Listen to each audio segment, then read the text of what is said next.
Hello guys and welcome to Cricket Caviar. आज का दिन एक बहुत ही दुखी दिन है क्योंकि मैं जो ट्विटर या अभी जिसको एक्स बोलते हैं उस पे जो रिएक्शंस देख रहा हूँ। हारिस राउफ को एक फैन ने अब्यूज किया है और कुछ पाकिस्तानी सो कॉल्ड जर्नलिस्ट जो फेमस मीडिया हाउसेस के जर्नलिस्ट हैं वो ट्विटर पे ऐसा हेट फैला रहे हैं ये दो नेशंस के बीच में कि आप इमेजिन नहीं कर सकते हो। जस्ट कुछ लाइक्स और कुछ पैसे के लिए ये पाकिस्तान की तरफ से हेट पेडलर्स बन गए हैं। और मतलब कि इट्स जस्ट अमेजिंग कि मतलब कि कुछ पैसे के लिए ये लोग कितनी आग लगा सकते हैं दिलों में। ये कहा जा रहा है कि वो फैन जो जिसने हारिस रऊफ को जो पाकिस्तानी जर्सी पहने हुए फ्रेंड्स के साथ घूम रहा था एक ब्लैक कलर की टी शर्ट में वो बोल रहे हैं कि वो इंडियन है। फर्स्ट ऑफ ऑल कोई इंडियन को कोई प्रॉब्लम नहीं है हारिस रऊफ से। वो तो बहुत अच्छा कर रहे हैं भाई इंडिया के लिए। हम क्यों उसको गाली देंगे भाई। हमें कुछ हमें कोई फर्क नहीं पड़ता भाई। हारिस रऊफ खेलते रहे और 10-15 साल खेले इंडियन के अगेंस्ट, हम तो बहुत खुश है। बट हम इंडियंस क्यों ऐसा गाली देंगे हारिस रऊफ को, आप ये सोचे जरा। और पाकिस्तानी फैंस जो खुद हारिस रऊफ को टेपिया और क्या क्या नहीं बोलते हैं, वो एक्सपेक्टेड है कि वो गाली देंगे हारिस रऊफ को। लेकिन उन्होंने बहुत गलत किया। मैं इस चीज की बहुत ज्यादा इसको कंडेम करता हूँ कि किसी भी फैमिली मेंबर के सामने आप अब किसी के पर्सनल स्पेस में जाके कुछ कह रहे हैं, इट्स रियली सैडन्स मी। और डेफिनेटली मुझे लगता है ये कोई पाकिस्तानी फैन है। मुझे जहां तक लगता है कुछ लोग बोल रहे हैं कि एक्सेंट इंडियन है। भाई एक्सेंट इंडिया में 1000 करोड़ एक्सेंट है इंडिया में, तो तुम ना इंडियन एक्सेंट गेस नहीं कर सकते हो।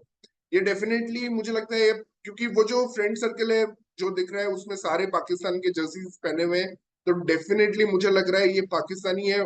और इस पर इन्वेस्टिगेशन होना चाहिए कि ये कौन है एग्जैक्टली और क्या है। और इस पे पुलिस कंप्लेंट होनी चाहिए। वैसे हारिस राउफ बच गए बाल बाल, क्योंकि अगर वो हाथ उठा देते तो यूएस में असॉल्ट के लॉज बहुत स्ट्रिक्ट है। और हारिस राउफ गुना तिलक जैसे सिडनी जेल में पड़े रहे थे बहुत साल, वैसे ही हारिस राउफ को जेल हो सकती थी। लेकिन very sad to see, I think no cricket player और no one in their profession deserves to see this kind of thing. Yes, fans are the kings, fans are the ultimate, you know, जिसके लिए आप खेलते हो। और fans आपको criticise कर सकते हैं, आपको अप्रिशिएट कर सकते हैं, बट आपके पर्सनल स्पेस में जाके आपको गाली देना, that is not done. So however it was Indian और पाकिस्तानी, आई डोंट नो। जब बाकी रिपोर्ट्स आएंगे तो पता चलेगा। लेकिन बिना कुछ जाने और बिना वेरीफाइड फैक्ट्स के जिस तरह से ट्विटर पे हेट का बाजार लग गया है, नफरत का बाजार लग गया है, ये देख के बहुत बुरा लगता है। अरशा, फिरोज, जाके, ये जो है फरीद खान, ये सब मतलब कि कितने typical terrorist, social media terrorist से आप सोच सकते हैं कि मतलब ये लोग कुछ लाइक्स के लिए कुछ पैसों के लिए दिलों में वो भड़का रहे हैं, मतलब हेट की पैदा कर रहे हैं। ठीक है यार, आप मैच के बारे में बात करें, कुछ एनालिसिस करें तो ठीक है, बट आप मतलब कि जस्ट कुछ लाइक्स के लिए आप दोनों नेशंस के को डिवाइड कर रहे हैं।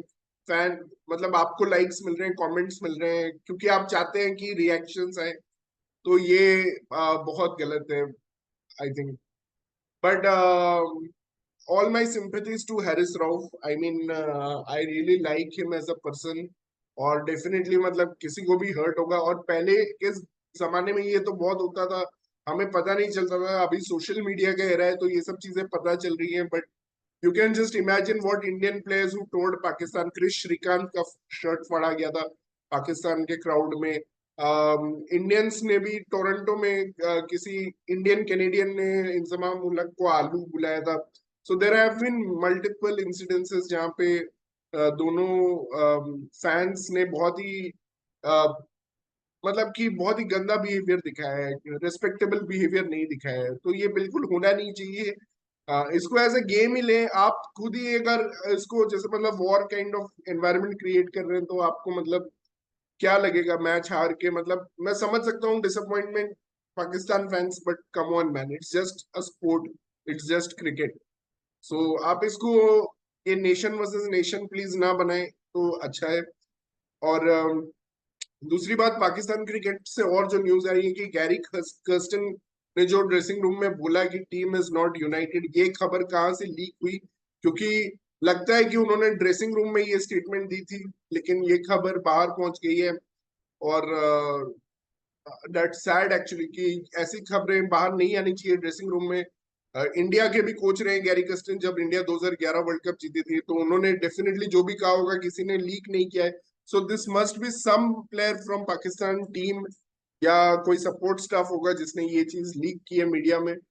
अगर ये चीज लीक हुई है मीडिया में तो it's very dangerous I think. मतलब पाकिस्तान स्क्वाड का अभी आप माहौल बिल्कुल भी अच्छा नहीं है। मतलब they are not just playing to win, इसीलिए वो हारे हैं क्योंकि दे वर नॉट देयर। और शायद ये बात सही है कि वो यूनाइटेड नहीं है, वो एक दूसरे को काटना चाह रहे हैं और नैरो माइंडेडनेस बेसिकली अपने दिखा रहे हैं, जो कि आप एक्सपेक्ट करते हो मतलब एक कंट्री से जहाँ पे एक ही रिलीजियन है, एक ही तरह के लोग हैं, यूनिडायमेंशनल।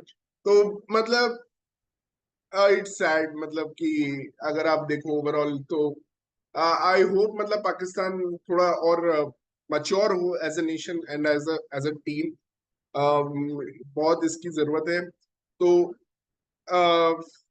इट्स सैड जो भी हो रहा है। पाकिस्तान क्रिकेट एक टाइम पे हमें भी देखने में मजा आता था, पाकिस्तान टीम को, when Wasim Akram, Shoaib Akhtar, Saeed Anwar my favourite, ये जब खेला करते थे तो मतलब देखने में बहुत मजा आता था। सईद अनवर और शाहिद अफरीदी आते थे ओपनिंग करने, इजाज अहमद एट नंबर 3, मोहम्मद यूसुफ का जो वो रिस्ट वर्क था, इंजमाम का जो मतलब कि स्ट्रोक प्ले था, ये देखने में काफी मजा आता था। लेकिन अब there is nothing to see actually. Babar Azam को देख के तो नींद आने लगती है। मतलब लगता है यार ये टॉर्चर कब खत्म हो, ये बैट्समैन कब आउट हो। Rizwan similar case, middle order में कोई ऐसा बैट्समैन है ही नहीं जिसको आप एडमायर कर सको, जिसको आप मतलब कि एक समय जो इंजमाम और यूसुफ योहाना थे, अब आप यूनिस खान थे, अब ऐसा कोई है ही नहीं जिसको आप बोल सको हाँ भाई ये बैट्समैन है, इसको एडमायर करेंगे। कुछ भी चॉपिंग एंड चेंजिंग होता रहता है फकर जमान को मिडिल ऑर्डर में, जबकि वो अब सबको पूरी दुनिया को पता है, anybody with a bloody common sense can tell कि फकर जमान एक ओपनर है। लेकिन आप नहीं नहीं खिलाते उसको एज ओपनर, तो आप ज्यादा कुछ एक्सपेक्ट नहीं कर सकते हो मतलब ऐसी टीम से कि चार बहुत अच्छे बॉलर्स हैं लेकिन वो भी इंजरी के शिकार रहते हैं। आई थिंक नसीम शाह एकमात्र ऐसा बॉलर है जो स्टैंड आउट बॉलर है, बट बाकी मुझे yes Shaheen and Haris Rauf have had there moments, but मुझे उनका सक्सेस काफी टेम्पररी लगा है अभी तक। और शाहीन शाह जब से इंजरी से वापस आए हैं, is not look that bowler except मतलब कि अगर आप कोई मिनोज के अगेंस्ट उनको परफॉर्मेंस देखो तो दैट्स डिफरेंट। इनफैक्ट उनकी बैटिंग ज्यादा यूजफुल रही है उनकी बॉलिंग से, मैं तो ये भी बोलूंगा शाहीन शाह अफरीदी के लिए। तो अब शादाब खान के ऊपर काफी क्वेश्चन मार्क्स उठ रहे हैं। मुझे लगता है शादाब खान का ये चीज है कि I think is a good batsman, he makes the team just as a middle order batsman. अगर आप उनकी बॉलिंग को एक्सपेक्ट कर रहे हो कि हाँ वो फॉर्म नहीं रही जो पहले थी, तो that's okay, but still even considering his bad bowling form I don't think कि उनसे अच्छा बैट्समैन है। Yes he got bit unlucky, वो जो डिसमिसल था उनका वो थोड़ा अनलकी था, बट डिस्पाइट दैट मतलब कि मुझे लगता है he is one of the better middle order batsman along with Iftikhar. तो मुझे लगता है शादाब और इफ्तिकार को पाकिस्तान को रिटेन करना चाहिए। And Imad, I don't know मतलब कि इंडिया के मैच के लिए तो मैं इमाद को ही रिस्पॉन्सिबल ठहराता हूँ उस मैच के लिए। तो let's see what are the changes. Faheem Ashraf, I think he deserve. Salman Ali Agha, ये काफी अच्छे आपके टू स्किल प्लेयर्स हैं जो खेल सकते हैं। और कोई स्पेशलिस्ट जैसे शान मशूद, ऐसा कोई स्पेशलिस्ट को अगर आप ले आए, या कामरान गुलाम, तो एक बहुत अच्छा मिक्स रहेगा मुझे लगता है इस टीम का। फखर से ओपनिंग करवाएं, एक और एग्रेसिव ओपनर मोहम्मद हारिस जो लास्ट T20 वर्ल्ड कप में इतना अच्छा था, पता नहीं वो कहाँ गया, उसको ओपनिंग कराएं, उसको और फखर को। एक एंकर रखें या फिर शान मसूद, या कोई ऐसा प्लेयर मतलब शान मसूद टाइप, और उसके बाद आप इफ्तिकार शदाब को रखें। तो I think this team still has lot of potential, जो कि ये अभी फुलफिल नहीं कर पा रही है। दूसरी चीज ये है कि श्रीलंका क्रिकेट हैज बीन मतलब उनका डाउनफॉल भी देख के बहुत शॉकिंग लगता है। कि वर्ल्ड के बेस्ट स्पिनर वनिंदु हसरंग होने के बावजूद ऐसा क्यों हो रहा है कि क्या टीम उन्हीं पे डिपेंड कर रही है कि वनिंदु करेंगे तो ही हम खेलेंगे। ऐसा होता था बांग्लादेश के साथ, जो शकीब अल हसन के भरोसे रहती थी कि शकीब करेगा। वनिंदु उनसे थोड़ा और बेटर स्पिनर है और उन पे बहुत ज्यादा आई थिंक डिपेंडेंसी है श्रीलंका की। तो I think Sri Lanka needs to find some good talent from Lanka premier league और somewhere. I think Vijay Vyaskanth was one of the good talent.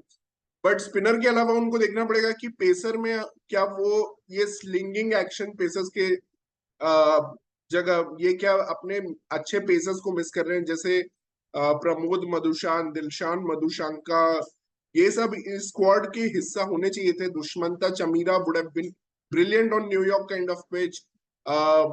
You know Asitha Fernando test match में काफी अच्छा बॉलिंग करते हैं। शायद यहाँ पे वो टेस्ट मैच लेंथ की जरूरत थी, जो वो स्लिंग एक्शन वाली बॉलर्स जो थे पथिराना और तुषारा वो नहीं दे पाए श्रीलंका को। तो ये चीज भी श्रीलंका को सोचनी पड़ेगी और बैटिंग में थोड़ा और फायर पावर ऐड करना पड़ेगा। आप कुशल परेरा जैसे टैलेंट को इग्नोर नहीं कर सकते। कुशल मेंडिस को भी अपना गेम थोड़ा टी20 के लिए ट्वीक करना पड़ेगा। पथुम निसांका की क्या जगह बनती है टी20 में, ये आपको सोचना पड़ेगा, because is more of a test player जिसको एक ओडीआई में डबल 100 मिल गया है, लेकिन I don't think is the right fit for टी20। तो आपको ये चीजें सोचनी पड़ेगी श्रीलंका क्रिकेट कि आपको फायर पावर ऐड करना है। और आपको राजपक्सा, भानु का राजपक्सा को देखना पड़ेगा कि वो कहाँ गायब हो गए और वो क्यों रिटायर करना चाह रहे हैं। क्या इल्म है उन्हें, कि क्या प्रॉब्लम है उन्हें कि वो रिटायरमेंट लेना चाह रहे हैं, उनको कैसे वापस ले ला सकते हैं। तो ये सब चीजें आपको सोचनी पड़ेगी। ओडीआई एंड टी20 आर डिफरेंट फॉर्मेट्स, तो आपको उस हिसाब से अपनी टीम को मिक्स करना पड़ेगा।